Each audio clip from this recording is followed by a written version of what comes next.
my name is Eric Latender. I'm the eHow dog training expert, and in this video I want to talk about teaching a command that is very overlooked by a lot of dog owners and dog trainers. A lot of them don't think about teaching this command, and it's a very important command to teach your dog.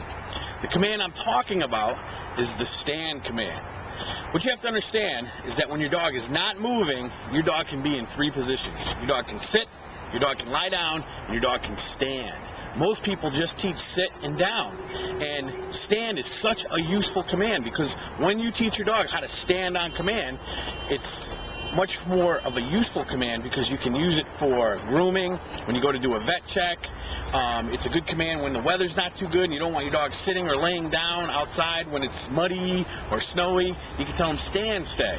So I always teach a sit, a down, and a stand. And the other reason I teach stand is because a lot of times people teach sit and down and they do it back to back. Sit down, sit down, sit down. Pretty soon when they tell their dogs to sit, the dog goes right into a down because the dog's anticipating what's coming next.